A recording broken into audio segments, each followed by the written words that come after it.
வாழ்க வையகம், வாழ்க வையகம், வாழ்க வளமுடன். குரு வாழ்க, குருவே துணை. அருட்பேராற்றல் அருட்பேராற்றல் இரவும் பகலும் எல்லா நேரங்களிலும் எல்லா இடங்களிலும் எல்லா தொழில்களிலும் உறுதுணையாகவும் பாதுகாப்பாகவும் வழி நடத்துவதாகவும் அமையுமாக. ஆசான் அருட்தந்தை வேதாத்திரி மகரிஷி அவர்களே நம்மோடு சூக்குமமாக நிறைந்திருந்து இன்றைய தெய்வீக நிகழ்வுகள் அனைத்தையும் மிக சிறப்பாக நிகழ்த்தி கொடுப்பார். வாழ்க வாழ்க வாழ்க வளமுடன். அன்பர்களே, இந்த இனிமையான மாலை வேளையில 48 நிமிடத்தில் ஞானம் பெறும் ரகசியம்.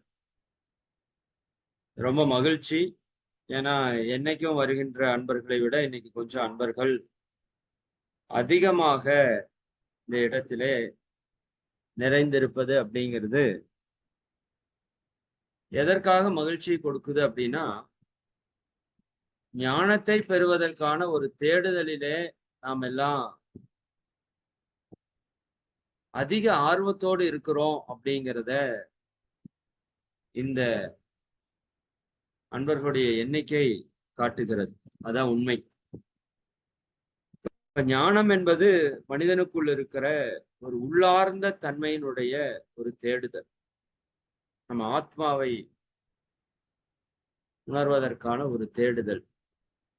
அப்ப இது தெரிந்தோ தெரியாமலோ எல்லோருக்குள்ளேயும் இயற்கையாகவே இயல்பாகவே இருக்கிறது கடவுளை பற்றிய அறிதல் வேண்டும் என்பது. அப்போ அந்த விதத்தில் உங்க எல்லாருக்கும் இந்த நேரத்தில் ஒரு பெரிய நன்றியை தெரிவித்துக் கொள்கிறோம். ஆக்சுவலா மகாவீரருடைய ஒரு கூற்றை தான் நான் இன்னைக்கு தலைப்பாக கொடுத்திருக்கிறேன். மகாவீரர் ஒரு இடத்துல பேசும்போது, ஒரு மனிதன் ஞானத்தை பெறுவதற்கு 48 நிமிடங்கள் போதும் என்று சொல்லி இருக்கிறார். இப்ப மணி 6:34. இப்ப 7:22க்கு இப்ப இருந்து ஆரம்பிச்சா 7:22க்கு நாம ஞானத்தை அடைய முடியும். அதுதான் அவர் சொல்ற கான்செப்ட்.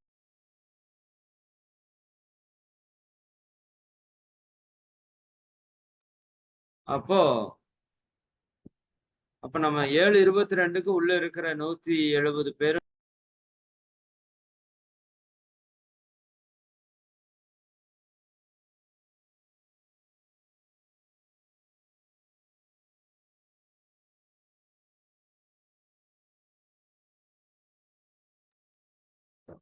மகாவீரர் அவர்கள் சொல்லும் போது,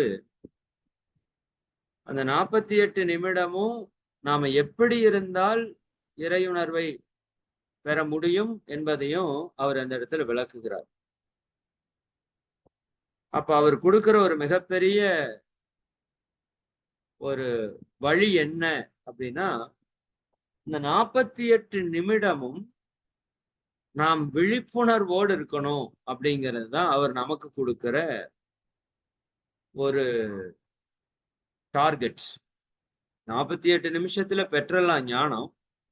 பட் அந்த 48 நிமிடமும் ஒரு நொடி பிசகாமல் நாம் விழிப்பு நிலையோடு இருக்கணும். இதுதான் நமக்கான கோல்.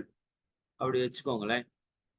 இது மகாவீரர் மட்டுமல்ல, அவரை தொடர்ந்த பல ஞானிகள், இன்னும் புத்தர் முதல் கொண்டு உலகத்தினுடைய பல ஞானிகள் சொல்ற விஷயம் அதுதான். இப்போ பல ஞானிகள் சொன்னதை வேதாத்திரி மகரிஷி சொல்லாம இருப்பாங்களா அப்படின்னா, நிச்சயமா அவங்களும் நமக்கு முதல்ல ஒரு தியானம் கொடுத்தாங்க. நீங்க வேதாத்திரி மகரிஷி அவங்களுடைய பயிற்சியில பெற்றவங்களா இருந்தா, முதல் நமக்கு கொடுக்கப்பட்ட தியானம் ஆக்கினை தியானம். இப்ப இன்னைக்கு நம்ம முழுக்க அந்த விழிப்பு நிலையை பற்றிய ஒரு சிந்தனை தான் செய்ய போறோம். இப்ப மகாவீரர் 48 நிமிடம் எவர் ஒருவர் விழிப்பு நிலையோடு இருக்கிறாரோ அவர்களுக்கு ஞானம் சாத்தியம் என்பதை நமக்கு அறுதியிட்டு கூறிட்டாங்க. 48 நிமிடத்தை பார்த்தா 48 நிமிடம், நொடிகள்ல 2880 நொடிகள் நம்ம விழிப்பு தவறாமல் இருக்கணும். சரிங்களா? இதுதான் நம்மளுடைய இலக்கு. ஆனா நம்மளோட இப்ப இருக்கிற வாழ்க்கை முறையில நீங்க ஒரு 48 நொடிகள் கூட நாம அப்படி விழிப்பு நிலையோடு இருப்போமாங்கிறது ஒரு கேள்விக்குரிய ஒரு விஷயமா தான் இருக்கு. நம்ம ட்ரை பண்ணு. இன்னைக்கே கூட ட்ரை பண்ணலாம். ஓஷோ ஒரு இடத்துல சொல்லுவாங்க, ஒரு கடிகாரத்தை எடுத்து வைத்துக் கொள்ளுங்க. நம்ம வீட்ல ஒரு வாட்ச் இருக்கு இல்லையா? இந்த வாட்ச் எடுத்து வச்சுக்கங்க. இல்லாட்டி வாட்ச் பக்கத்துல போய் நின்னுக்குங்க. இல்லாட்டி தூரத்துல இருந்து அந்த வாட்ச் அப்படியே பாருங்க. இந்த வாட்ச்ல நொடிமுள் என்ன ஆகும்? டிக், டிக், டிக் அப்படின்னு அது நகர்ந்துட்டே இருக்கும். ஒரு நிமிஷத்துக்கு 60 முறை அது நகருது.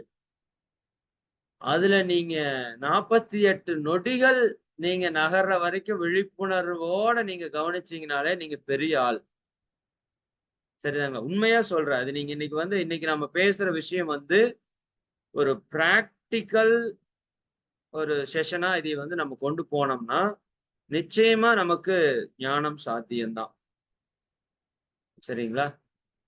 ஞானம் எல்லாருடைய பிறப்புரிமை அப்படிங்கிறாரு வேதாத்திரி மகரிஷி. பல ஞானிகள் சொல்றாங்க. மனிதனாக பிறந்தவனுக்கு ஞானம் என்பது, முக்தி என்பது, முழுமை என்பது, இறை உணர்வு என்பது, பேரின்பத்தை அடைவது என்பது பிறப்புரிமை. யாராலையும் தடுக்கவோ, மறுக்கவோ முடியாது. பட் அதை அடைவதற்கு நம்ம கொஞ்சம் கடினமான செயல்களிலே ஈடுபடணும். நான் பலமுறை அதை நண்பர்களுக்கு சொல்றேன். சாதாரண பொருளுக்கே நம்ம இவ்வளவு தூரம் முயற்சி பண்றப்ப, இறைவனை அடையறதுக்கு அவ்வளவு முயற்சி கூட தேவையில்ல. பட் முயற்சி என்பது நிச்சயமா தேவைதான். அப்ப அந்த இடத்துல மகாவீரர் சொன்ன அந்த விழிப்பு நிலை என்ற தன்மையை நாம் அடைவதற்கு நம்ம என்ன பண்ணணும்? இப்ப நம்முடைய வாழ்க்கையில நம்ம எப்படி வாழ்ந்துட்டு இருக்கிறோம்? ஏன் நம்ம வாழ்க்கையில நிறைய துன்பங்கள்ல மாட்டிக்கிறோம்? அதிலிருந்து விடுபடுவதற்கு எல்லாவற்றுக்குமே அந்த விழிப்பு நிலை எப்படி நமக்கு பயன்படுது? அப்ப விழிப்பு நிலையோடு இருக்கிறதுக்கு நம்ம என்ன பண்ணணும் அப்படிங்கிறத இந்த சிந்தனையில நம்ம சிந்தித்து, இந்த க்ஷணத்திலிருந்து நாம் அதுல ஈடுபடவும் முயற்சி செய்ய இருக்கிறோம்.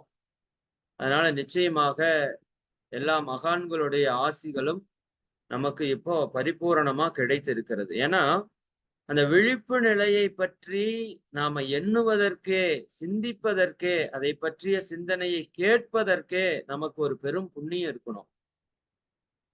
ஏன்னா இன்னைக்கு உலகமே எப்படி இருக்குன்னா, விழிப்பு நிலை அற்ற ஒரு வாழ்க்கையை நம்ம வாழ்ந்துட்டு இருக்கிறோம். உலகம் முழுக்கவே. சரிதானுங்களா?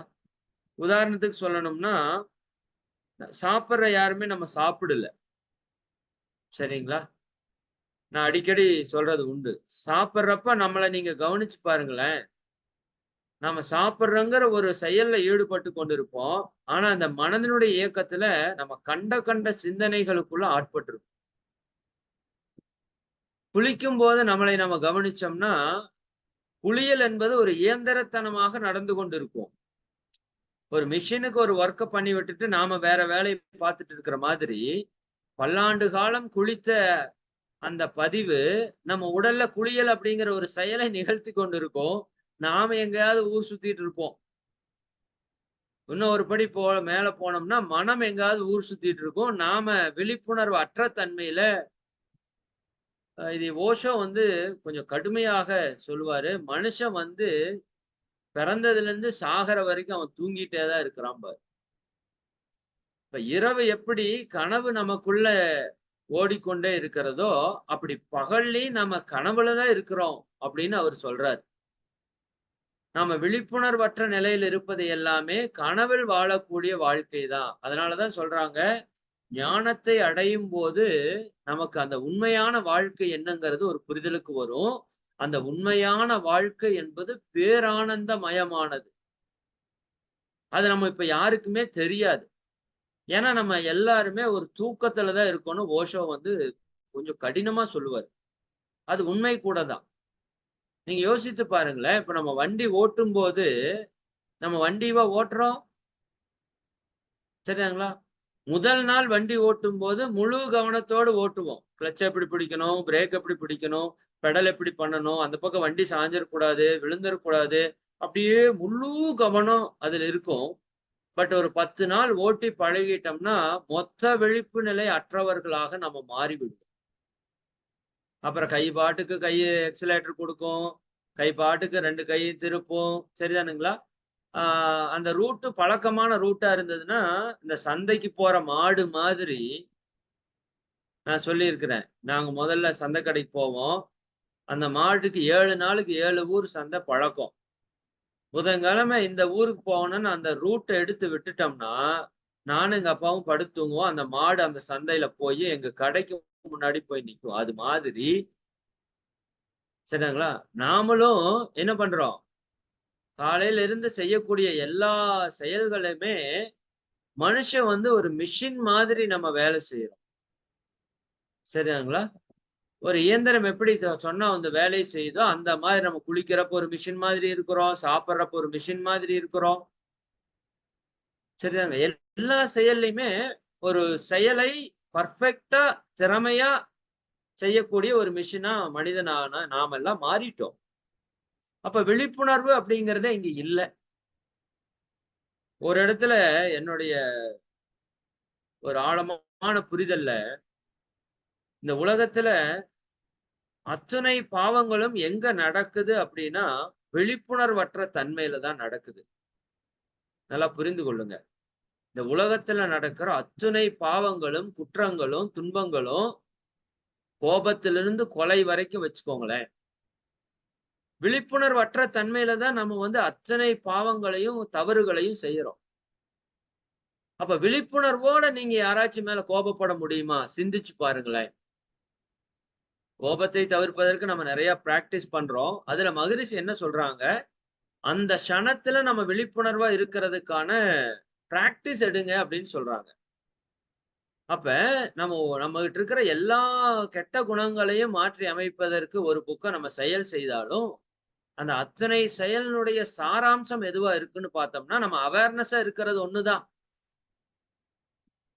சரிதானே? இப்ப கொலை செய்தவங்க எல்லாருமே தான் கொலை செய்யலைன்னு சொல்றாங்க. என்ன காரணம்னா, அவங்க விழிப்பு நிலை தவறும்போது தான் கொலை செய்யறது, தற்கொலை செய்து கொள்வது, தீய செயல்கள் நம்ம கோபப்படும்போது கூட பாருங்க விழிப்போட இருக்க மாட்டோம். அந்த உணர்ச்சி வயப்பட்ட மனோநிலை நம்முடைய விழிப்பை தவற விட்டுட்டு, நாம அந்த இடத்துல கோபப்பட்டுட்டு இருப்போம். இல்லாட்டி கவலைப்பட்டுட்டு இருப்போம். இல்லாட்டி பயப்பட்டு கொண்டிருப்போம். அப்ப என்னுடைய அறிவுக்கு எட்டி நம்முடைய அத்துணை பாவங்களுக்கும் அடிப்படையான ஒரு காரணம் விழிப்புணர்வற்ற தன்மைதான். அப்ப அந்த விழிப்புணர்வை நம்ம எந்த அளவுக்கு ஆழமாக பெறுகிறோமோ, அந்த அளவுக்கு நாம் அத்துணை துன்பங்களிலிருந்தும், பாவச் செயல்களிலிருந்து விடுபட முடியும். இது ஓஷோவோட கருத்திலையும் இந்த கருத்தை அவர் ஆழமாக பதிவிக்கிறார். உலகத்தினுடைய அத்துணை பாவத்திற்கும் அடிப்படை காரணம் விழிப்புணர்வற்ற தன்மைதான். அப்ப நீங்க அத்தனை பாவங்களையும் நிறுத்தணும்னு முயற்சி பண்றதுக்கு அதுக்குள்ள போகாதீங்க. விழிப்புணர்வோட வந்துருங்க. அது அத்தனை பாவங்களையும் தவிர்ப்பதற்கான உச்சகட்ட நிலையாக இருக்கும். அப்படிங்கிறத அவர் தெளிவுபடுத்துறார். அப்ப நாம இந்த 48 நிமிடங்கள் தொடர்ந்து விழிப்புணர்வோடு இருப்பதற்கான ஒரு முயற்சி தான் நம்ம லைஃப் டைம் கோலாக நாம வச்சிருக்கணும். இப்ப 48 நிமிடம் ஒருவர் தொடர்ந்து விழிப்புணர்வோடு இருந்துட்டாருன்னா, நீங்க முயற்சி பண்ணுங்க. அதைத்தான் மகரிஷி அவர்கள் தியானத்துல நமக்கு நான் அப்பலயே சொன்னது மாதிரி ஆக்னை தீட்சை கொடுத்த முதல் நாள் சரிதானுங்களா? அதுல அவர் நமக்கு கொடுத்த முதல் செய்தி என்னன்னா, ஒரு பெல் அடிப்பாங்க. சரிதானுங்களா? அந்த பெல் சவுண்ட நம்மள காதுகள்ல கேட்க சொல்லுவாங்க. அப்ப என்ன அர்த்தம்? எந்த ஓசை வந்தாலும் உன்னுடைய காதில் நீ விழிப்புணர்வோடு கேட்டு பழகு. விழிப்புணர்வோடு இரு. அப்ப கவனம் எங்க இருக்கணும்? ஆக்கினை சக்கரத்துல கவனம் இருக்கும். நெற்றியிலே உயிரினுடைய அசைவையும் நம்ம உணர்றோம். அதே சமயம் காதுகளின் வழியாக அந்த ஓசைகளையும் நீங்க கேட்டுக்கொண்டே இருப்பீர்கள். அப்ப நெற்றியிலே உயிரின் அசைவிலே விழிப்புணர்வு, அந்த ஓசையை கேட்டுக்கொண்டும் இருக்கிறோம். இரண்டாவது கண்களை திறந்து கைகளை முன் பின்னாக அசைப்பார்கள். அப்ப அந்த நெற்றி பொட்டிலே ஒரு ஆற்றலுடைய வேறுபாட்டை நம்ம கவனித்துக் கொண்டிருப்போம். அப்ப எதை பார்க்கும் பொழுதும் உன்னுடைய கவனம் ஆக்கினை சக்கரத்தில் விழிப்புணர்விலேயே இருக்கணும். ஏன்னா ஆக்கினை என்பது விழிப்புணர்வுக்கான மையம். அதற்கப்புறம் ஒரு கற்கண்ட நம்ம நாக்குல குடுப்பாங்க வாயில போட்டுக்கிறதுக்கு. அப்ப நீங்க அதை சுவைக்கணும். சுவைக்கும் போது நீங்க அங்க விழிப்புணர்வோட முழு கவனத்தோட அந்த சுவையில ஈடுபடணும். அப்ப இந்த 5 புலன்களையும் நாம பயன்படுத்தும் போது முழுமையான விழிப்புணர்வோடு நம்ம இருக்கணும் அப்படிங்கிறத ஆக்னை தியானத்தினுடைய முதல் வேண்டுகோளா மகரிஷி அவங்க சொன்னாங்க. என்னுடைய சிந்தனையில இந்த தன்மைக்கு நாம வருவது என்பது ஆன்மீகத்தினுடைய ஒரு உயர்ந்த நிலைக்கு நம்மை அழைத்து செல்லும். உச்சகட்ட நிலைக்கு இது அழைத்து செல்லும் என்று கூட சொல்லலாம். ஆனா நாம் அன்னைக்கு கேட்டதோட சரி இல்லையா? அன்னைக்கு பார்த்தப்போ, கேட்டப்போ, ஸ்மெல் பண்ணப்போ, டேஸ்ட் பண்ணப்போ 5 புலன்கள்ல எப்ப நம்ம பயன்படுத்தும் போதும் ஆக்னையில நம்ம இருந்தோம்னா விழிப்பு நிலையோடு இருப்போம். விழிப்பு நிலையோடு இருக்கும்போது தவறுகள் நடக்காது. ஏன்னா மகரிஷி என்ன சொல்றாங்கன்னா, விழிப்பு நிலை என்பது இறைத்தன்மையினுடைய வெளிப்பாடு. அருள் தன்மை அப்படின்னு சொல்றோம்ல, அதைத்தான் மகரிஷி சொல்றாங்க. விழிப்பு நிலை என்ற அருள் வெளிச்சம் கொண்டு. விழிப்பு நிலை அப்படிங்கிறது எப்படி ஒரு ரூமுக்குள்ள இப்ப நம்ம எப்படி இருக்கிறோம்னு சொல்றாருன்னா, நாம ஒரு இருட்டான ரூமுக்குள்ள இருக்கிறோம். அப்படி நம்ம வாழ்க்கை முழுக்க முழுக்க அந்த இருள் சூழ்ந்து இருக்கிறது. அறியாமை என்ற இருள், விழிப்புணர்வு அற்ற தன்மை என்ற இருள் நமக்குள்ள சூழ்ந்து இருக்கு. அப்ப அதற்குள்ள அறிவு என்ற விழிப்பு என்ற அந்த தீபத்தை நாம் ஏற்றும் போது அங்குள்ள பொருட்கள் அனைத்தும் பிரகாசமாக நமக்கு தெரிவதற்கு ஆரம்பிக்கும். இது எடுத்த உடனே மொத்த ரூமும் வெளிச்சமாக தெரியாது. நல்லா புரிஞ்சுக்கோங்க. கொஞ்சம் கொஞ்சமாக நம்முடைய விழிப்பு நிலை அதிகரிக்க அதிகரிக்க இந்த மொத்த பிரபஞ்சமும் நமக்கு ஆனந்தமயமாக காட்சியளிக்கும். சரிங்களா? நான் உங்களிடம் பலமுறை பகிர்ந்திருக்கிறேன். நம்முடைய மனம்தான் நம்ம வாழ்க்கையில இன்ப துன்பத்தை தீர்மானிக்கிறது இல்லையா? அப்ப நம்முடைய மனம் ஒன்றை விரும்பினால் நமக்கு மகிழ்ச்சி, நம் மனம் ஒன்றை வெறுத்தால் நமக்கு துக்கம். அப்ப மகிழ்ச்சியோ துக்கமோ வெளியில் இல்லை, உள்ளே இருக்கிறது என்பதை இந்த இடத்துல நம்ம ஆழமாக புரிந்து கொள்ளணும். நான் பலமுறை சொன்ன உதாரணங்கள், ஒரு இடத்துல பாவக்காய் சமைத்து வைத்திருக்கிறாங்க, அற்புதமா சமைத்து வைத்திருக்கிறாங்க. ஒரு நபர் அதை பார்த்துட்டு ஐயோ பாவக்காயா என்று மன வருத்தம் அடைகிறார். இன்னொரு நபர் பாவக்காய் என்று சந்தோஷம் அடைகிறார். அப்போ அது அந்த சந்தோஷத்திற்கும் துக்கத்திற்கும் அடிப்படையாக இருப்பது அவருடைய மனம்தான். மனதில் இருக்கிற விருப்பு வெறுப்பு என்ற தன்மைகள் தான். சரிங்களா? நாம அந்த நிலையில நாம புரிதலுக்கு என்ன வரணும்னா, இந்த மனதில் இருக்கிற விருப்பு வெறுப்புகளை கடந்து நாம் செல்லும் போது அந்த இன்ப துன்ப சக்கரத்திலிருந்து நாம விடுபட்டு கொள்ள முடியும். மிக முக்கியமாக வெளியில் எதையும் மாற்ற வேண்டியதில்லை அப்படிங்கறத நம்ம புரிந்து கொள்ள முடியும். இதுதான் மிகப்பெரிய ஞானம். ஆனா நம்ம என்ன நினைச்சிட்டு இருக்கோம், நம்ம சந்தோஷமா இருக்கிறதுக்கு வெளியில எல்லாவற்றையும் மாற்றணும் அப்படின்னு சொல்லி வெளியில நிறைய கவனத்தை நம்ம செலுத்துகிறோம். இது இப்படி இருக்கணும், அது அப்படி இருக்கணும், இவர் இப்படி நடந்துக்கணும், அவர் அப்படி நடந்துக்கணும். அப்ப நம்முடைய முழு கவனமும் எப்படி இருக்கு அப்படின்னா வெளியை நோக்கி இருக்கிறது. நம்ம புலன்கள் எப்படி வெளிப்பக்கத்தை நோக்கி இருக்கிறதோ அப்படி நம்ம கவனம் முழுக்க முழுக்க வெளிப்பக்கத்தை நோக்கியே இருக்குது.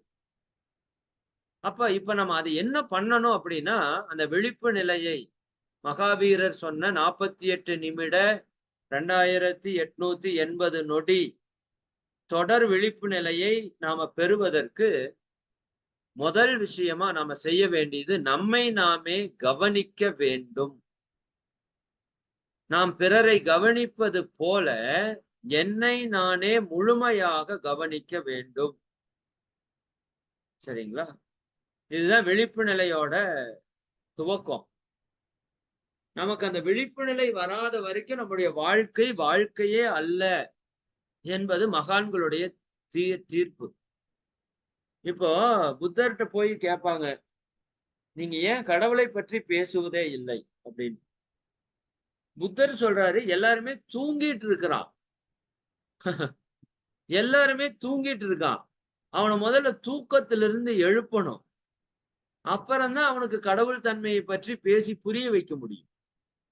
இப்ப தூக்கத்தில் இருக்கிற ஒரு நபர்கிட்ட போய் நீங்க என்ன பண்ண முடியும்? புரியுதா இல்லைங்களா? ஆக்சுவலா நாம எல்லாருமே தூங்கிட்டு இருக்கிறோம் அப்படிங்கிறத மகான்களோட கான்செப்ட். இயந்திரத்தனமாக தூங்கிக் கொண்டு செயல்பட்டு கொண்டிருக்கிறோம். அப்ப உண்மையாலுமே நம்மை பொறுத்த வரைக்கும் நம்ம வீட்ல ஒருத்தர்ட்ட ஒரு செய்தி சொல்லணும் அப்படின்னா, அவர் தூங்கிட்டு இருக்காருன்னா எப்படி நீங்க அவர்களை எழுப்பி அந்த செய்திய சொல்லுவீங்களோ, அது போல நடைமுறை வாழ்க்கையிலேயே நாம இப்ப தூங்கிட்டு தான் இருக்கிறோம்னு சொல்றாங்க. அப்ப நம்மளை விழிப்படைய செய்து தான் ஒரு ஞானத்தை நமக்கு போதிக்கணும். இல்லாட்டி அது வேஸ்ட்டா போயிரும். அதனால இந்த மக்கள்ட்ட இறைவனை பற்றி பேசுவது வீண் என்று புத்தர் சொன்னார்ன்னு நான் கேள்விப்பட்டேன். அப்ப நாம இப்போ தூக்கத்திற்கும், தூக்கத்திலிருந்து விழிக்கிற நிலைக்கு வித்தியாசத்தை அறிந்திருக்கிறோம். நல்லா புரிஞ்சுக்கோங்க. நாம இப்ப தூங்குற நிலை என்னன்னு நமக்கு தெரியும். தூக்கத்திலிருந்து எந்திரிச்சுட்டா எப்படி இருப்பேன்னு நமக்கு தெரியும். சரியாங்களா? ஆனா, இந்த விழிப்பு என்பது புறக்கண் விழிப்பு தானே தவிர, அக விழிப்பு அல்ல. அக விழிப்பு அல்ல, ஆத்ம விழிப்பு அல்ல. புரியுதா? இது 2மே மோர் ஆர் லெஸ் சேமானது தான். இரவுல தூக்கம்ங்கிற செயல் நடந்துட்டு இருக்கு. எண்ண ஓட்டங்கள் ஓடிக்கொண்டு அது கனவுகளாக, எண்ணங்களாக மலர்ச்சி பெற்றுக் கொண்டிருக்கிறது. இது ஒரு நிலை. ஆனா பகல்ல கண்கள் விழித்திருக்கிறது. ஆனால் மனதிலே எண்ண ஓட்டங்கள் நிகழ்ந்து கொண்டே இருக்கிறது.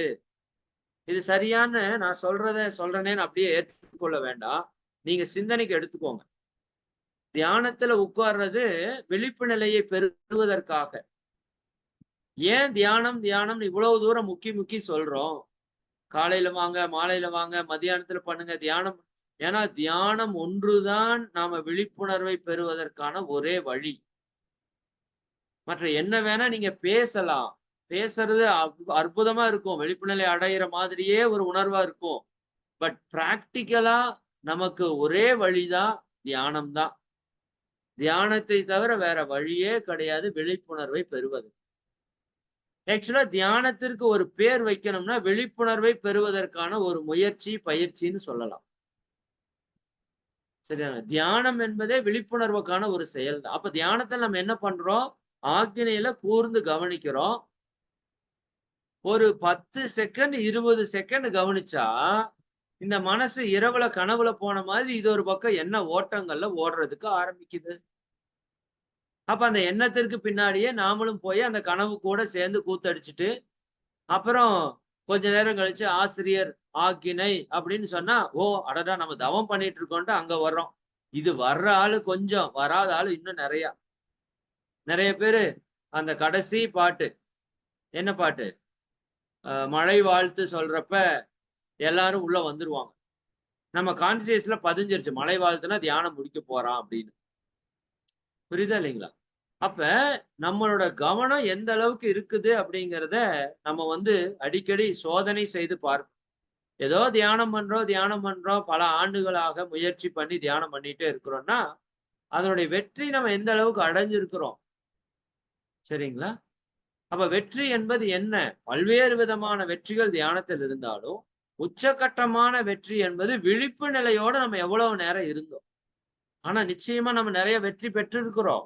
முதல் நாள் நம்ம தியானத்தில் உட்காரவே முடியல. 5 நிமிடம் கூட உட்கார முடியல. 5000 எண்ணங்கள் ஓடிருச்சு. ஆனா இன்னைக்கு கொஞ்சம் கொஞ்சமாக பக்குவப்பட்டு, நீண்ட நேரம் கூட நம்மால அந்த விழிப்பு நிலையில இருக்கிறதுக்கான சூழல் கிடைக்குது. ஆனாலும் மீண்டும் மீண்டும் வெளியே போய் வந்து கொண்டே இருக்கிறோம். சரிங்களா? நல்ல ஒரு முன்னேற்றம் தான். இருந்தாலும் இது இன்னும் பத்தாது. அப்ப அந்த தியானத்துல நம்ம விழிப்பு நிலை பெறுவதற்கு, நம்ம வாழும்போது சில விஷயத்த ஃபாலோ பண்ணணுங்கிறது மகான்களோட வழிகாட்டுதல். அப்ப நம்ம தியானத்துல நெறைய முயற்சி பண்றோம். ஆனா, அந்த தியானம் முடிச்சுட்டு வெளிய வந்தோனே நம்ம லைஃப் ஸ்டைல மொத்தமா வெளிப்பற்ற தன்மைக்கு கொண்டு போறோம். ஆக்சுவலா நல்லா புரிந்துக்கோங்க அன்பர்களே. தியானம் என்பது சிறிது நேரம் நான் விழிப்புணர்வோட இருக்கிறேன். நான் விழிப்புணர்வோட இருக்கிறேன். நான் பிரசன்ட்ல இருக்கிறேன். நான் நிகழ்காலத்தில் இருக்கிறேன். இப்ப என்ன செயல் செய்யறேனோ அதுல முழு கவனத்தோடு இருக்கிறேன். அப்படின்னு இருக்கிறதுக்கான ஒரு முயற்சி. அப்ப அந்த ஒரு 1/2 மணி நேரம் அல்லது 1 மணி நேரம் நம்ம பிரசன்ட்ல இருக்கிறோம். ஒரு உயிரினுடைய அசைவை கவனிக்கிறோம். மனதினுடைய அசைவை கவனிக்கிறோம். இப்படின்னு இருக்கிறத சரிதானுங்களா? நாம அந்த நாள் முழுக்க நீட்சி பண்ணணும். நீட்டிப்பு செய்யணும். 1/2 மணி நேரம் தியானம் முடிச்சுட்டு எழுந்திருச்சு வந்த உடனே கொஞ்ச நேரத்துக்கு நம்ம அவேர்னஸா இருப்போம். நீங்க நல்லா தியானம் பண்றவங்களுக்கு தெரியும். இன்னும் நீங்க ஆழ்ந்த நீண்ட நேர விழிப்புல எல்லாம் தியானத்துல இருந்து பழகிட்டீங்க. ஒரு 2 நிமிஷம், 3 நிமிஷம், 5 நிமிஷம் எல்லாம் உங்களுக்கே தெரியாம அந்த விழிப்பு தன்மையை நீங்க தட்டி இருந்தீங்க அப்படின்னா, அந்த நாள் முழுக்க நீங்க ஒரு ஆனந்த உணர்வோட மிதக்கிறத நீங்க பார்க்கலாம். சரிதானுங்களா? அந்த அன்னைக்கு உங்கள எந்த விஷயம் பெரிதாக பாதிக்காது, துக்கப்படுத்தாது. சரி. அப்ப இந்த நிலைய நாம இப்ப அடையணும். இல்லையா? நம்மளோட கோல் என்ன? 2880 நொடிகள் அல்லது 48 நிமிடம் நம்ம விழிப்புணர்வா இருக்கணும். சரிங்களா? அதற்கு நாம இப்ப என்ன பண்ணணும்? அப்படின்னா, மகரிஷி அவர்கள் நமக்கு குடுத்திருக்கிற மிகப்பெரிய கீ, நம்முடைய புலன் அனுபோகம் எதை நாம பெறும்போதும், முழு கவனத்தோடு அவற்றை நாம விழிப்புணர்வோடு அதை நம்ம செய்யறதுக்கு பழகணும். இது வந்து முதல் விஷயம்.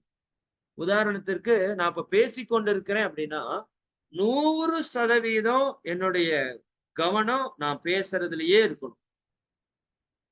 வேற எந்த செயல்லயும் இருக்கக்கூடாது. சரிங்களா? இப்ப நீங்க கேட்கறீங்க, பேசுறதுல மேக்ஸிமம் அப்படிதான் இருக்கும். மேக்ஸிமம் அப்படி இருக்கும். அப்பவுமே ரூட் மாறி மைண்ட் அங்கயும் இங்கயும் ஓடும். இல்லைன்னு சொல்ல முடியாது. பட் கேட்கிறப்ப நமக்கு அப்படி இருக்காது. இப்ப உள்ள 235 பேர் உட்கார்ந்து கேட்கறீங்கன்னா, நீங்க 235 பேரும் 100% அட்டென்ஷன்ல இருப்பீங்கன்னு சொல்ல முடியாது. புரியுதா இல்லைங்களா? அதனால தான் நாம ஒரு சிந்தனை கேட்டதுக்கு அப்புறம், மறுபடியும் அந்த சிந்தனை கேட்டு பாருங்க. இந்த பாயிண்ட் எல்லாம் நம்ம கேட்ட மாதிரியே இருக்காது. எனக்கு அந்த அனுபவம் நெறைய இருக்கு. ஒரு புத்தகத்த நான் படிப்பேன். படிச்சுட்டு மறுபடியும் அந்த புத்தகத்த திருப்பி பார்ப்பேன். பார்க்கிறப்ப சில பாயிண்ட்ஸ் புதுசா தெரியும். ஆக்சுவலா நான் அந்த பக்கத்தை எல்லாம் கடந்து போயிருப்பேன். அதே போல சில சிந்தனை உரைகள், மகிழ்ச்சியோட உரை நான் கேட்டிருப்பேன்.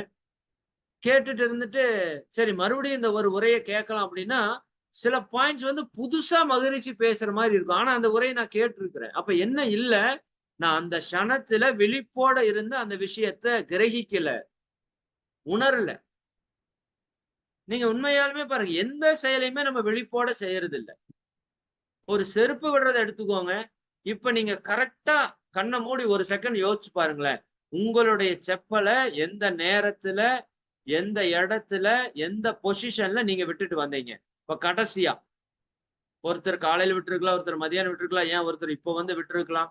அது உங்களுக்கு முழு ஞாபகத்துல வருதான்னு பாருங்க. உங்க செருப்பினுடைய இருப்பு உங்களுக்கு 100% ஞாபகத்துக்கு வந்தா நீங்க விழிப்புணர்வோட இருக்கீங்கன்னு அர்த்தம். நம்ம யாருக்குமே மேக்ஸிமம் வராது. தொடர்ந்து ஒரு இடத்துல பெர்ஃபெக்ட்டா விட்டுட்டு இருக்கிற நபரா இருந்தா, அது வர்றதுக்கு வாய்ப்பு இருக்கே தவிர, அது தொடர்ச்சியால் வந்த பதிவு. விழிப்பால் வந்த பதிவு அல்ல. சரிதானுங்களா? அப்ப பல செயல்களை நம்ம எப்படி செய்றோம்? விழிப்பே இல்லாம செய்றோம். உணவை சாப்பிடுகிறோம். ஆனா கவனம் மொத்தமுமாக மன ஓட்டங்கள் என்ன ஓட்டத்திலேயே இருக்கு. விழிப்பிலேயே இல்ல. என்ன சாப்பிட்டேன்னு தெரியாது. என்ன டேஸ்ட்ன்னு தெரியாது. என்ன அளவு சாப்பிட்டோம்னு தெரியாது. இதற்கு பேரு வாழ்வே அல்ல என்பது மகான்களுடைய கருத்து. விழிப்புணர்வோடு வாழ்வதுதான் வாழ்க்கை. அப்ப நாம இன்னும் வந்து ஒரு விதத்துல வாழவே இல்லைன்னு சொன்னா, நம்மலாம் இறந்தவர்கள் அப்படின்னு கூட மகான்கள் நம்மளை சொல்லுவாங்க. புரியுதா இல்லைங்களா? இன்னும் நம்ம வாழ்றதுக்கே ஆரம்பிக்கல. நம்ம தூக்கத்துல இருந்து விழிப்பே பெறல. எப்படி நம்ம ஒரு தூக்கத்துல ஒரு கனவு கண்டு, அதை விழித்த உடனே அது கனவு என்று புரிந்து கொள்றோம் இல்லையா? தூக்கத்துல தெரியாது நமக்கு. தூக்கத்துல நம்மள ஒரு நாய் தொரத்துதுன்னு வச்சுக்கங்க. நம்ம அரக்க பறக்க ஓடிட்டு இருக்கிறோம் அப்படின்னா, அந்த உணர்வோட அப்படியே டிராவல் பண்ணிட்டு இருப்போம். டக்குன்னு தூக்கத்த விட்டு எழுந்து பார்த்தா சுத்தியும் கட்டில்ல இருக்கும், மெத்தையில இருப்போம். பட் அந்த என்ன சொல்றது, அது அப்பதான் தெரியும். அடடா! கனவா? கனவுல நாய் துரத்திருச்சா? கனவுல பேய் வந்துருச்சா? கனவுல பாம்பு வந்துருச்சா? அப்ப இப்ப நீங்க நினைவுக்கு வந்துட்டோம் இல்லையா?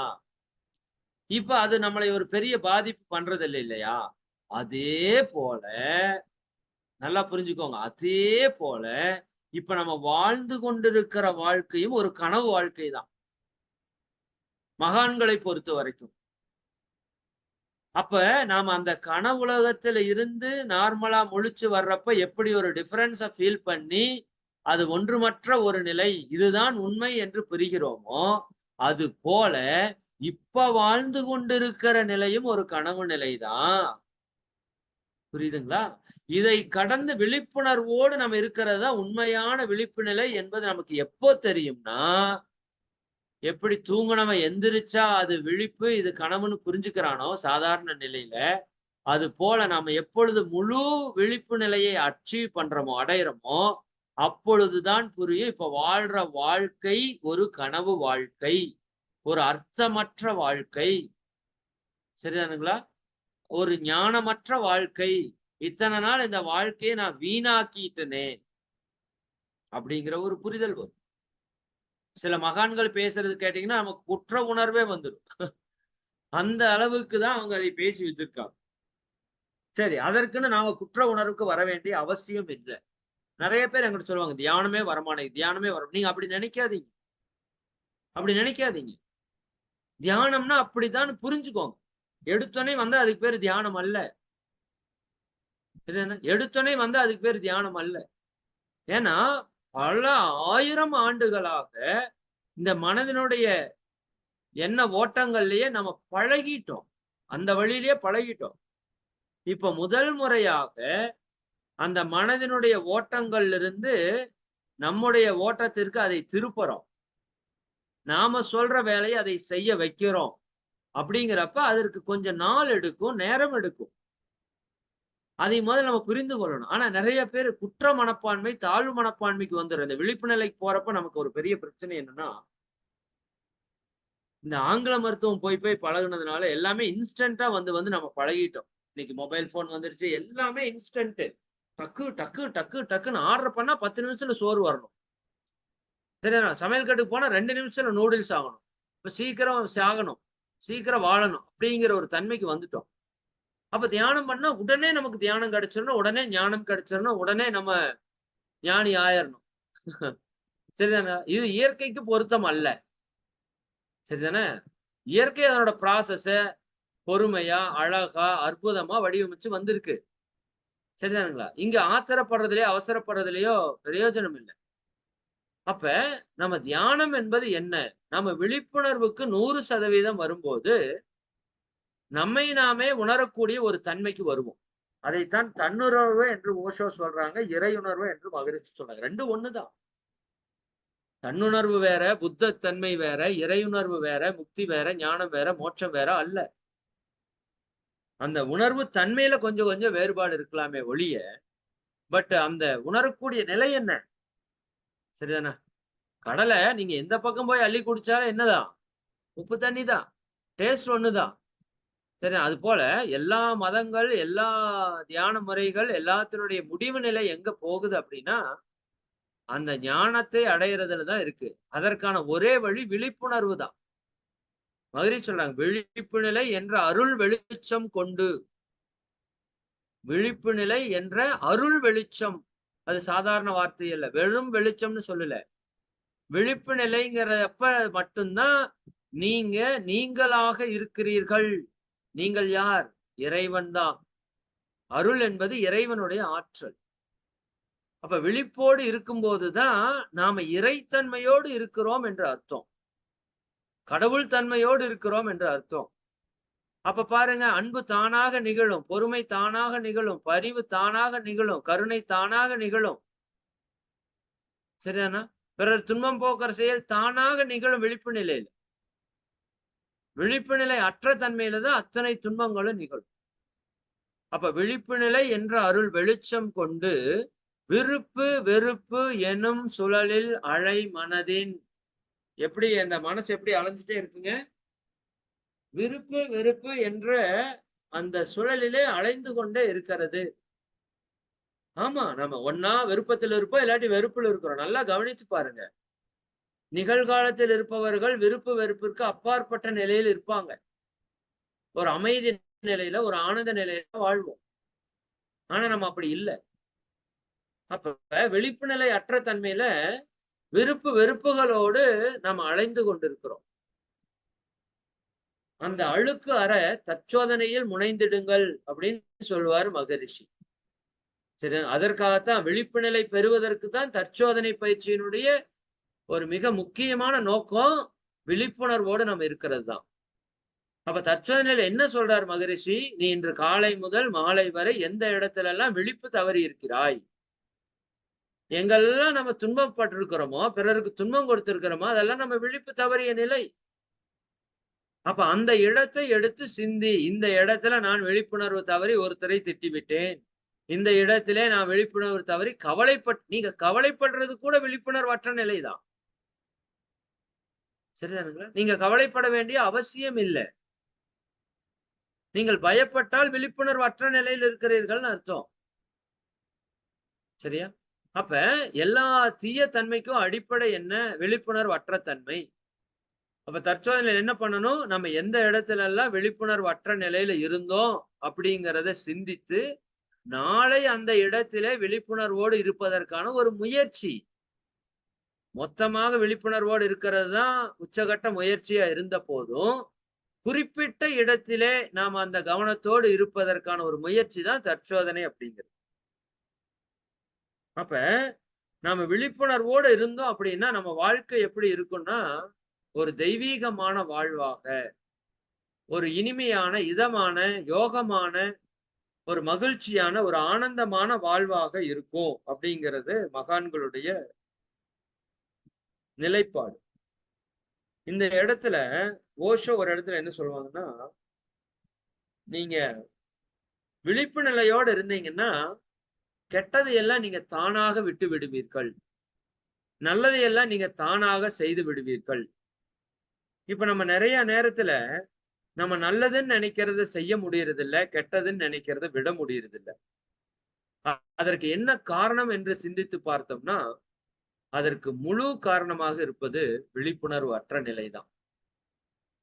அப்ப விழிப்புணர்வு அற்ற நிலையில நம்ம செயல்படும் போது நம்ம கிட்ட இருக்கிற நல்ல விஷயங்களை நம்ம செய்யலாம்னு நினைக்கிறதையும் செய்ய முடியல, நம்ம கிட்ட இருக்கிற தீய விஷயங்களை விடலாம்னு நினைக்கிறத விட முடியல.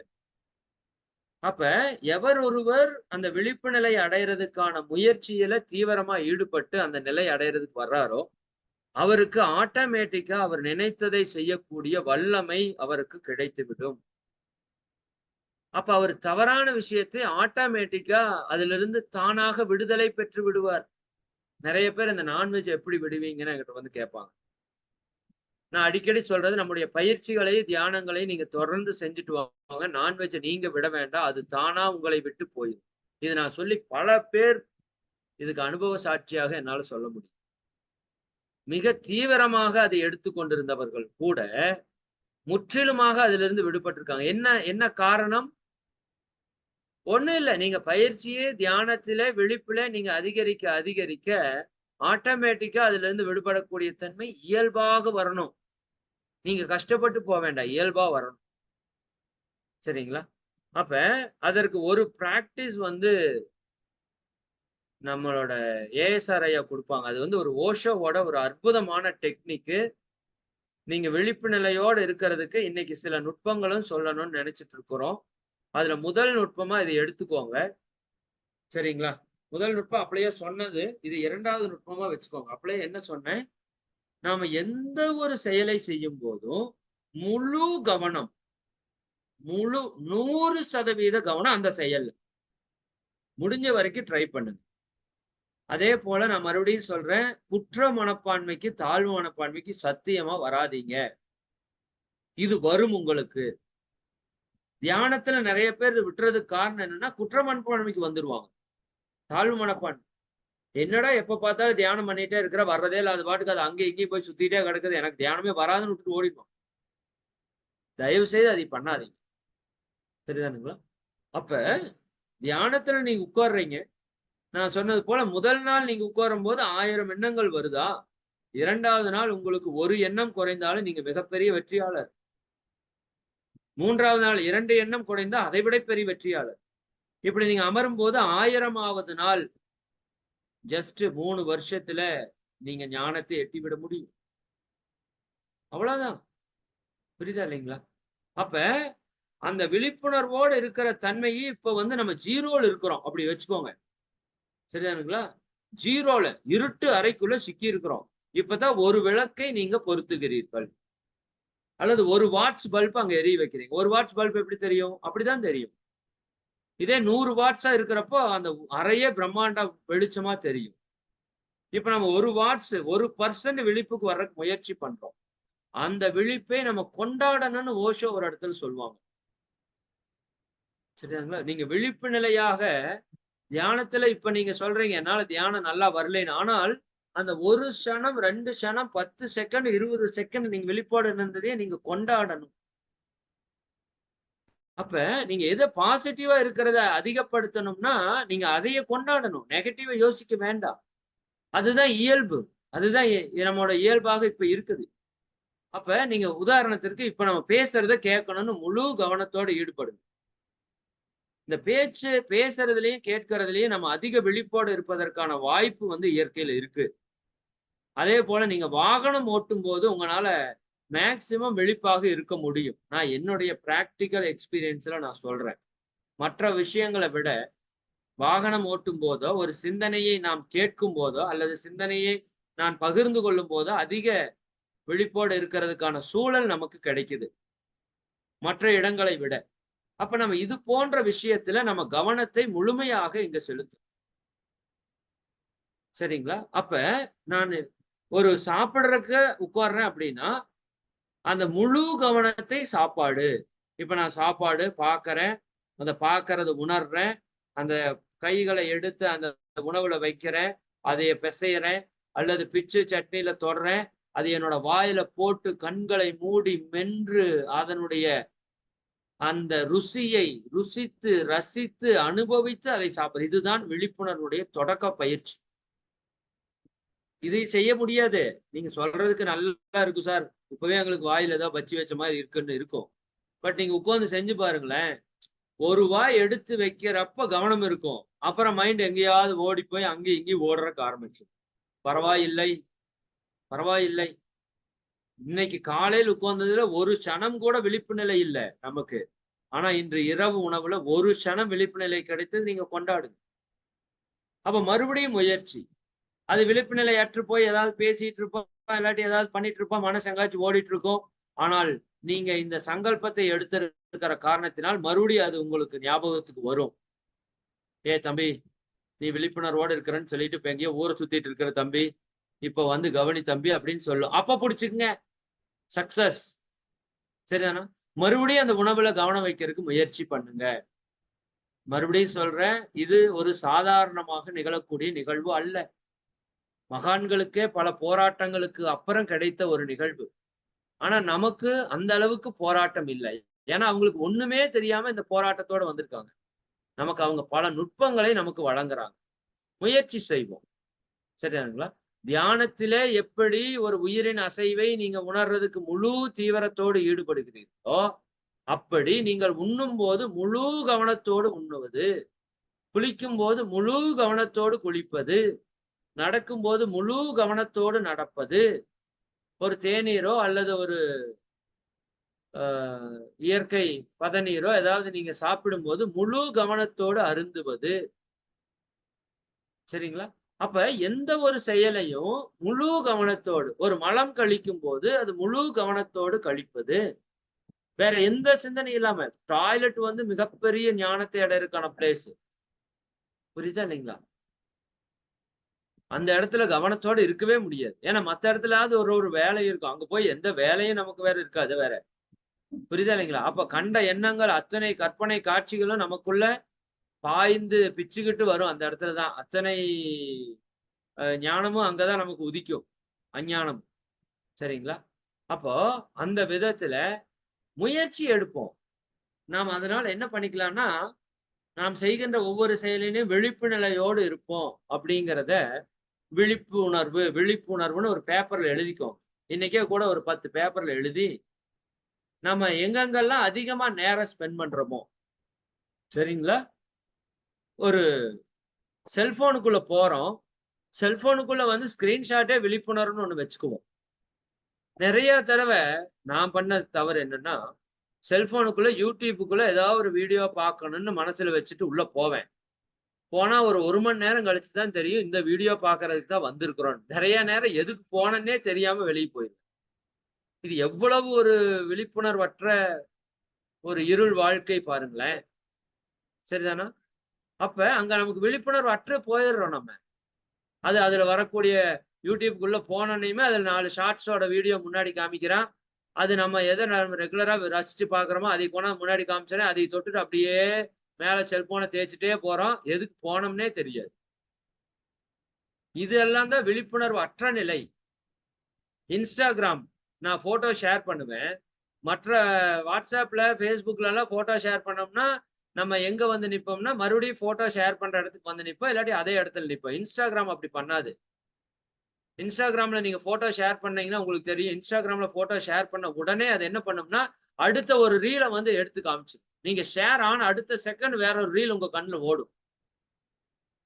அதுக்குள்ள நீங்க சிக்கிட்டீங்கன்னா முடிஞ்சது. 1 மணி நேரம் காலி குறைஞ்சது. அப்ப இந்த ஏஐ ஆர்டிபிஷியல் இன்டெலிஜென்ஸ் வச்சு நம்ம விழிப்புணர்வற்ற தன்மையில இருக்கிறதுக்கு பக்காவா பிளான் பண்ணியிருக்கான் செல்போன்ல. நீங்க செல்போன்ல அவேர்னஸா இருந்தாலே நீங்க மிகப்பெரிய ஞானத்தை அடையலாம். எதற்காக உங்க செல்போன எடுக்குறீங்க? அந்த பர்ப்பஸுக்கு தான் நீங்க பயன்படுத்துறீங்களா? அத முழு கவனத்தோடு பயன்படுத்தினா நம்ம விழிப்புணர்வற்ற தன்மைக்கு போமாட்டோம். அப்ப அதைத்தான் மகரிஷி தற்சோதனையில சொல்றாங்க. அப்ப உன்னோட நேரம் எங்கெல்லாம் வீணாகுது, எந்த இடத்துல வீணாகுது கவனி. எதற்குள்ள செல்போன்ல எந்த இடத்துக்குள்ள நீ போய் சிக்கிக்கிற? Facebookல சிக்கிறியா? WhatsAppல சிக்கிறியா? ஷார்ட்ஸ்ல சிக்கிறியா? ரீல்ஸ்ல சிக்கிறியா? இல்ல பேசுறதுல சிக்கிறியா? எந்த இடத்துல சிக்கிறேன்னு பாரு. சிக்கிறதுக்கான அனலைஸ் பண்ணு. நாளைக்கு இந்த இடத்துல போனா விழிப்புணர்வோடு இருப்பேன்னு நீ சங்கல்பம் பண்ணு. இப்ப இப்ப என்னோட கவனம் அப்படி ஆயிருச்சு. Instagramல ஷேர் பண்ண அடுத்த செகண்ட் பேக் வருவேன் நான். இந்த மாதிரி ஒவ்வொரு இடத்துலயும் நம்ம விழிப்பா இருக்கணும். இல்லாட்டி வாழ்க்கை சோலி முடிஞ்சிரும். வாழ்க்கை வாழ்ந்து முடிச்சுட்டு போயிருவோம். ஞானமற்ற நிலையில செத்து போயிருவோம். புரியுதா இல்லைங்களா? அப்ப முதல் செய்தி என்னன்னா, ஒவ்வொரு செயலிலும் முழு கவனம். 100% ஈடுபாடு. சரிங்களா? அப்படி செய்யும்போது எந்த ஒரு செயலையுமே உங்கனால மிக வேகமாக செய்ய முடியாது. சரியா? மிக வேகமாக எந்த ஒரு செயலையும் முழு கவனத்தோடு செய்ய முடியாது. அப்ப கவனித்து செய்யும்போது நிதானமும், பொறுமையும் நமக்கு இயல்பாக மாறிவிடும். நிதானமும், பொறுமையும் இருக்கிற இடத்துல தவறுகள் நிகழாது. அப்போ மகான்கள் என்ன சொல்றாங்கன்னா, நீங்க விழிப்புணர்வோடு இருப்பதுதான் அத்தனை பாவங்களிலிருந்து விடுபடுவதற்கான ஒற்றை தீர்வு அப்படின்னு சொல்றாங்க. சரி, அதற்கான முதல் முயற்சி தான் நம்ம செயல்களிலே நம்ம முழு கவனத்தோடு இருத்தல். சரியானுங்களா? ஒரு செருப்பு போட்டுட்டு நடந்து வர்றோம் அப்படின்னா, நம்மோட நடக்கிறதுலயே கவனம். நான் நடந்து கொண்டிருக்கின்றேன், நடப்பதை உணர்ந்து கொண்டிருக்கிறேன். இப்ப வெளியில பார்க்கிற அந்த கவனத்த நம்ம மேல திருப்புறோம். சரிங்களா? ஒரு சிசிடிவி கேமரா வச்சு என்னை நானே பார்த்துட்டு இருக்கிறேன்னு நெனச்சுக்கோங்களேன். சரிதானா? அப்போ அந்த கேமரா எப்படி என்னை கவர் பண்ணிட்டே இருக்கு. என்னுடைய ஒவ்வொரு அசைவுகளையும் அது கவனித்துக் கொண்டு பதிவு செய்து கொண்டே இருக்கிறது. அதுபோல என்னை நானே கவனித்துக் கொண்டு பதிவு செய்து கொண்டே இருக்க வேண்டும். இப்படி நம்ம பண்ணிட்டா என்ன ஆகும் தெரியுங்களா? இத நான் மௌனத்துல சில நாள் இதை பிராக்டிஸ் பண்ணி பார்த்தா, நம்ம வந்து இ இப்ப நம்ம செயல் செய்யறதுல ஒரு இழப்பு வருது இல்லையா? அந்த இழப்பே நிகழமாட்டேங்குது. இப்ப நான் பேசிட்டு இருக்கிறேங்கிற உணர்வோட, முழு கவனத்தோட நான் பேசும்போது, எனக்கு ஆற்றல் அபரிமிதமாக கிடைக்கிறதே தவிர, ஆற்றல் விரயம் நடக்க மாட்டேங்குது. இது எனக்கு ஒரு ஆச்சரியமா இருக்கு. நீங்களும் அதை செய்து பாருங்க. நம்ம ஒரு செயல் செய்யறப்ப ஆற்றல் விரயம் தானே நடக்கணும். ஆனால் அதில் முழு கவனத்தையும் செலுத்தி நம்ம அந்த செயலை செய்யும்போது ஆற்றல் விரயம் நடக்கல. ஆற்றல் பெருக்கம் நடக்கிறது. ஆற்றல் பெருக்கம் நடக்குது. எகென்ஸ்டா நடக்குது. விழிப்புணர்வோட செய்யும்போது. அப்ப உடல் ஓய்வு நிலையில, உடல் ஒரு என்ன சொல்றது? தூக்க நிலையில, உடல் ஒரு சமாதி நிலையில, உடல் ஒரு அமைதி நிலையில, ஆனந்த நிலையில இருப்பதாக ஒரு உணர்வு தட்டுப்படும். அப்ப நம்ம முழு கவனத்தையும் நம்ம செயல்ல வைக்கிறதுங்கிறது முதல் பிராக்டிஸா நாம எடுத்துக்கலாம். நிச்சயமா நீங்க எல்லாரும் அதை செயல்படுத்துறதுக்கு முயற்சி பண்ணுங்க. தயவு செய்து முயற்சி பண்ணுங்க. ரொம்ப சிம்பிளான விஷயம். சரிங்களா? அப்ப இதை நீங்க செய்ய செய்ய புற வாழ்க்கையில விழிப்புணர்வோடு இருப்பதற்கான முயற்சி எடுக்க எடுக்க நம்ம தியானத்திலே அந்த ஆழமான விழிப்புக்கு செல்வதற்கான ஒரு வாய்ப்பை உருவாக்கி கொண்டே இருக்கிறோம். நல்லா புரிந்து கொள்ளுங்க. 1 மணி நேர தியானம் 23 மணி நேர வாழ்க்கையை பொறுத்துதான் அமையுமே தவிர, சரிதானுங்களா? ஆனா அந்த 1 மணி நேர தியானம் 23 மணி நேர வாழ்க்கையை மாற்றுவதற்கு உதவும். அதுல மாற்று கருத்து இல்லை. ஆனால் இரண்டும் ஒன்றை ஒன்று சார்ந்தது. நான் 23 மணி நேரம் விழிப்பு நிலையோடு இருக்கிறதுக்கு முயற்சி பண்ணேன்னா, நேற்று நீங்க தியானத்துல 1% விழிப்போடு இருந்தா, இன்னைக்கு 2% விழிப்பை நிச்சயமாக அடைவீர்கள். மனதினுடைய அடித்தளம், அடித்தளம், அடித்தளம், அடித்தளம்னு ஆழ்ந்த தளத்துக்கு போறதுக்கு பல படிகளை நம்ம கடந்து போகணும். அப்ப ஒரு படியவாவது நீங்க கடப்பீங்க.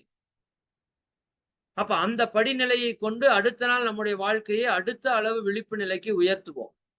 அந்த வாழ்க்கை நம்மை தியானத்தினுடைய அடுத்த விழிப்பு நிலைக்கு உயர்த்தும். ஆனா நம்ம எப்படி இருக்கிறோம்னா, இன்னைக்கு ஒரு நாள் கொஞ்ச நேரம் விழிப்பு நிலையா இருக்கிறதுக்கு தியானம் பண்றோம். அப்புறம் விழிப்புணர்வை அற்ற நிலையில நம்ம எப்பொழுதும் போல இயந்திரம் போல நம்முடைய செயல்களை செய்யறோம். மீண்டும் தியானத்தில் உட்கார்றோம். மறுபடியும் அந்த 1% வர்றோம்.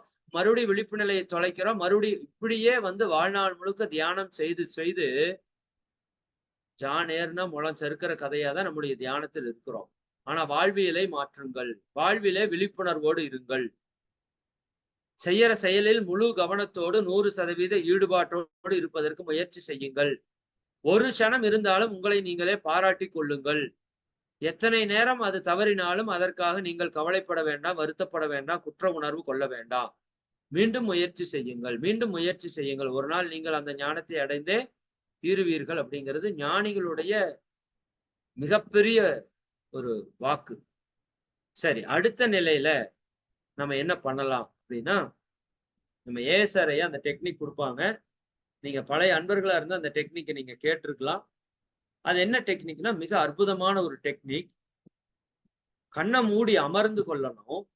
நம்மை சுற்றிலும் எழுகின்ற ஓசைகளை கூர்ந்து கவனிக்கணும்.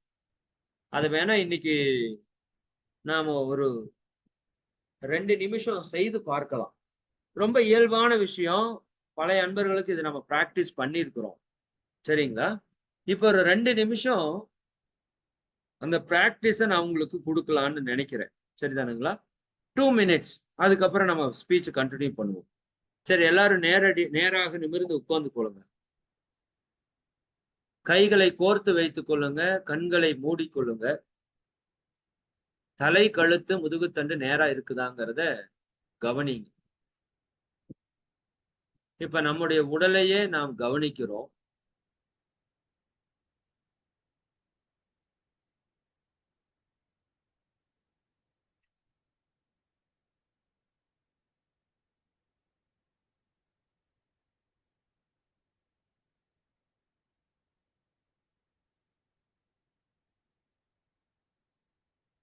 ஒரு கற்சிலை போல இந்த உடல் அசைவற்று அமர்ந்திருப்பதை நாம் கவனித்துக் கொண்டிருக்கிறோம்.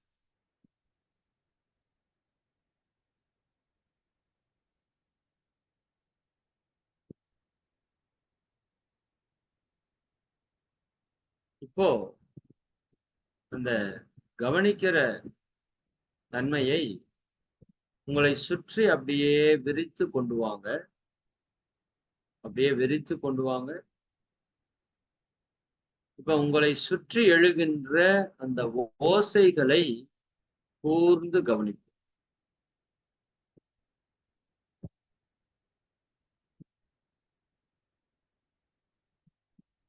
உங்க வீட்டில் ஓடுகிற மின் விசிறியினுடைய சப்தம், பக்கத்துல குழந்தைகள் நபர்களுடைய பேச்சுக்கள், இன்னும் தூரத்தில் சென்று கொண்டிருக்கின்ற வாகனத்தினுடைய ஓசைகள், சில இல்லங்களிலே தொலைக்காட்சி சப்தங்கள், இன்னும் இயற்கையிலே எழுகின்ற பூச்சிகளினுடைய ஓசைகள் அப்படியே நல்லா விரிந்து விரிந்து விரிந்து விரிந்து போய் அந்த நம்மை சுற்றி எழுகின்ற ஓசைகளையே கூர்ந்து கவனிங்க.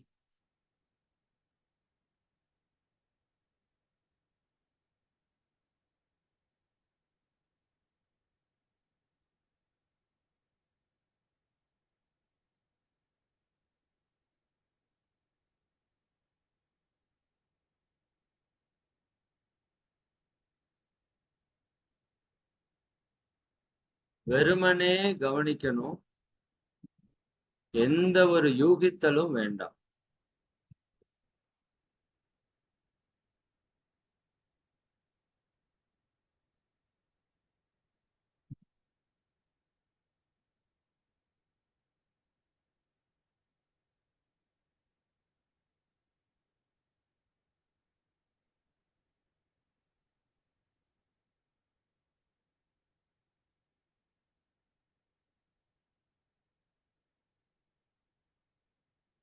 வாழ்க வளமுடன்.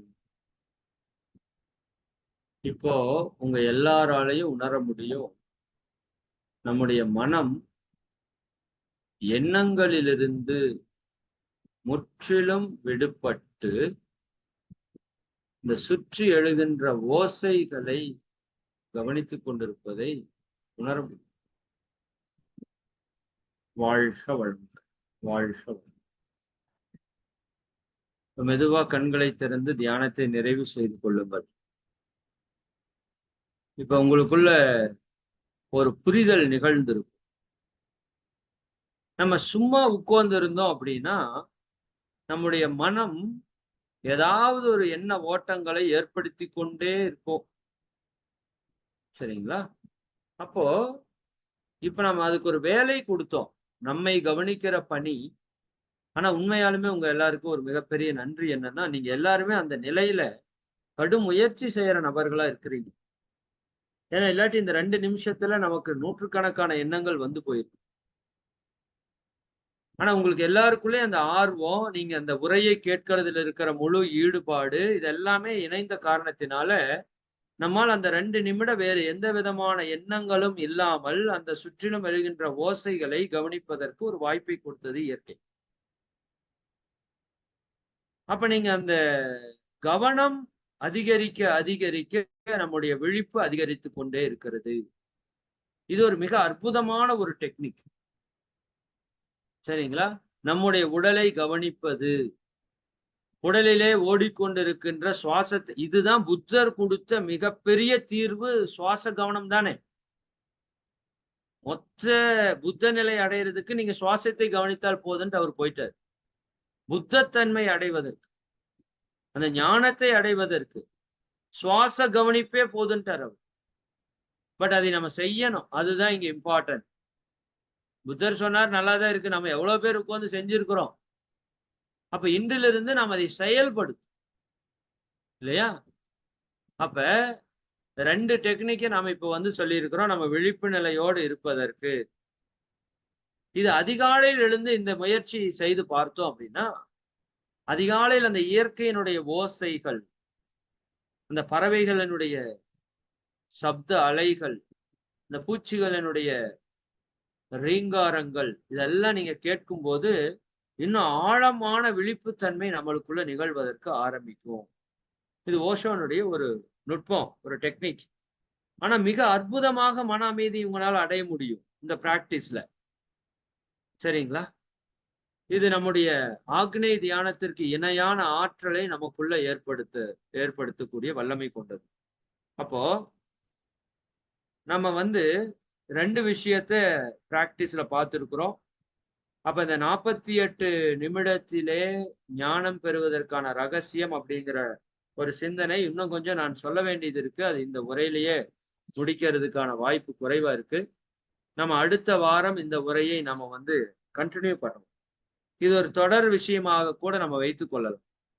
இன்னும் நிறைய நுட்பங்கள் இருக்கு. நம்ம விழிப்புணர்வோடு இருப்பதற்கான நுட்பங்களை நிறைய நம்ம வந்து பயன்படுத்தலாம். அப்போ இதன் மூலமாக நாம எல்லா வாழ்க்கையினுடைய நம்முடைய மாற்றம் அனைத்தையுமே நம்மால உணர முடியும். சரிங்களா? ஒன்றை சொல்லி நான் நிறைவு செய்கிறேன். அதாவது நம்ம சுற்றி இருக்கிற மரம், செடி, கொடி, புழு, பூச்சி, ஊர்வன, விலங்குகள், பறவைகள் என்று அத்தனை உயிர்களுமே மிக உயர்ந்த விழிப்பு நிலையோடு இருக்கு. நீங்க நல்லா புரிஞ்சுக்கோங்க. இது ஒரு சாதாரண விஷயம் அல்ல. சாதாரண விஷயம் அல்ல.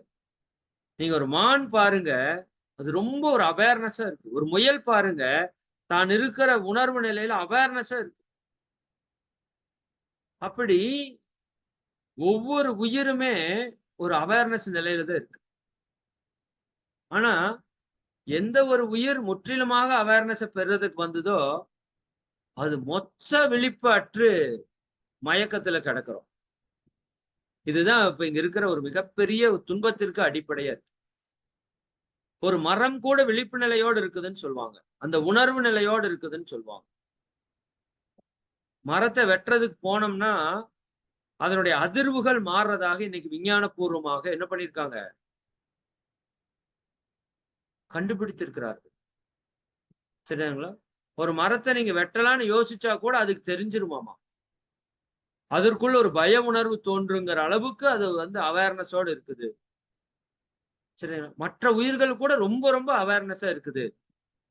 ஆனா அந்த மனுஷ ஜென்மம் மட்டும் தான் அவேர்னஸே இல்லாம வாழ்ந்து, அவேர்னஸே இல்லாம செத்தும் போகுது. சரிங்களா? அப்போ அ இந்த அவேர்னஸ் அப்படிங்கிறது எங்கேயோ போய் பெறுவது அல்ல. சரிதானுங்களா? அந்த க்ஷணத்திலே, அந்த செயலிலே முழு கவனத்தோடு நாம் ஈடுபடக்கூடிய தன்மை தான் இந்த அவேர்னஸ்.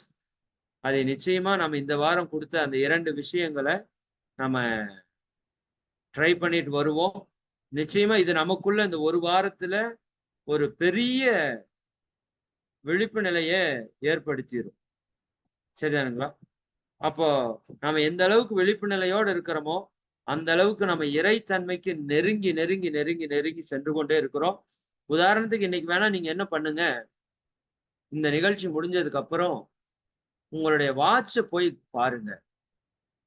பாருங்க. வாட்ச் பாருங்க. நொடிமுள் 12லிருந்து நீங்க கவனிக்கிறக்கு ஆரம்பிங்க. சரிதானுங்களா? எவ்வளவு நொடிகள் உங்கனால முழு கவனத்தோடு அந்த வாட்ச கவனிக்க முடியுது. எந்த விதமான சிந்தனையும் இன்றி. அதான் முக்கியம். அப்படி கவனிங்க. உண்மை என்ன வருதோ அதை குறிப்பெடுத்துக் கொள்ளுங்க. குறிப்பெடுத்துக் கொள்ளுங்க. அல்லது உங்களுடைய சுவாசத்தை கவனிங்க. சுவாசத்தை கவனிங்க. சரிதாங்களா? எவ்வளவு சுவாசத்தை நாம விழிப்புணர்வோடு கவனிக்க முடியுதுன்னு பாருங்க. 2 அல்லது 3 பரவாயில்ல. சரிதானுங்களா? இன்னும் அந்த வாட்ச கவனிக்கிறதுல கவுண்ட் பண்ணிட்டு கூட கவனிங்க. தப்பில்ல. கவுண்ட் பண்ணிட்டு கூட கவனிங்க. பட் கவுண்ட் பண்ணக்கூடாது. பட் கவுண்ட் பண்ணிட்டு கூட கவனிங்க ஆரம்பத்துல. நம்முடைய சுவாசத்தை எண்ணிக்கொண்டே கூட கவனிங்க. உங்களுடைய ஆக்ஞையில் இருக்கிற துடிப்பை கவுண்ட் பண்ணுங்க. ஆக்ஞை துடிப்பை கவுண்ட் பண்ணலாம் மெடிடேஷன்ல. நீங்க ஆக்ஞையில கூர்ந்து கவனிச்சா அந்த துடிப்பை உங்களால உணர முடியும். அந்த துடிப்பை நீங்க கவுண்ட் கூட பண்ணுங்க. அப்ப எத்தனை கவுண்ட் நீங்க கவனமா இருக்கிறீங்கங்கிறது பாருங்க. ஆனா அது விழிப்பு நிலை தவறும்போது அந்த எத்தனை செகண்ட்ல போனோம்னு தெரியாது நமக்கு. சரி, பட் ஒரு முயற்சி. இதை நம்ம தீவிர முயற்சியாக நம்ம எடுக்கணும். அப்பப்ப ஓய்வு கிடைக்கும்போது கண்களை மூடி உங்களை சுற்றி இருக்கிற ஓசைகளை கவனிக்க பழகுங்க. எப்பொழுது எந்த செயல் செய்யும் போதும் நம்முடைய செயலிலே முழு கவனத்தோடு இருக்கிறோமா? அதனால நான் அடிக்கடி சொல்றது என்னன்னா, அடிக்கடி நம்மளை நாமளே கூப்பிட்டுக்கணும். மதன்குமார் எங்க இருக்கீங்க? ஆ, சொல்லுங்க சார். இப்பதான் கட்டடத்துல கான்கிரீட் போட்டிருக்காங்க. அத பத்தி நினைச்சிட்டு இருக்கிறேன். சரிதானே? அப்படிதான் இருக்கும். வண்டியில போயிட்டு இருப்போம். மதன்குமார் எங்க இருக்கிறீங்க? அப்படின்னா, நாளைக்கு கம்பெனிக்கு போகணும் சார். அங்க போய் ஒரு மெடிடேஷன் குடுக்கணும். அத பத்தி சிந்திச்சுட்டு இருக்கிறேன். என்ன மெடிடேஷன் குடுக்கலாம்ன்னு சிந்திச்சுட்டு இருக்கிறேன். இப்படி இருக்கும். சரி மதன்குமார், இப்ப அந்த வேலைய பார்க்க வேண்டாம். அதை அப்புறமா போய் பார்த்துக்கலாம். இப்ப நீங்க வண்டி ஓட்டுறதுல முழு கவனத்த செலுத்துங்க. இத என்ஜாய் பண்ணுங்க. அப்படி சொல்லுது. சரிதானுங்களா? இத நாம அடிக்கடி சரிங்களா? ஒரு அடிக்கடி இப்ப என்ன பண்ணிட்டு இருக்கீங்க? உங்க பேரையே நீங்களே சொல்லி மனதிற்குள்ளேயே அழைத்துக் கொண்டு, இப்ப என்ன பண்ணிட்டு இருக்கீங்க? இப்ப என்ன பண்ணிட்டு இருக்கீங்க? முழு கவனத்தோடு இருக்கீங்களா? விழிப்புணர்வோடு இருக்கிறீங்களா? அந்த செயலில் முழு ஈடுபாட்டோடு செய்கிறீர்களா? 100% கவனம் இதுல தான் இருக்குதா? அப்படிங்கிறத கொஞ்சம் கொஞ்சமா பிராக்டிஸ் பண்ணிட்டு வாங்க. நிச்சயமா ஒரு 7 நாள் நம்ம இதுல ஒரு முயற்சி பண்ணோம்னா, அடுத்த வாரம் நம்முடைய சிந்தனையில அடுத்த அடுத்த இதை பற்றிய நுட்பங்களை நாம வந்து பார்க்கலாம். ஆனா ஃபைனலா சொல்றது என்னன்னா, அந்த 48 நிமிடம் விழிப்புணர்வோட இருப்பதற்கான ஒரு தன்மையை நாம இந்த பிறவியில உருவாக்கிறணும். உருவாக்க முடியறது தாங்க. ஒண்ணும் முடியாதது அப்படிங்கிறது என்னன்னா, முயலாதது மட்டுமே.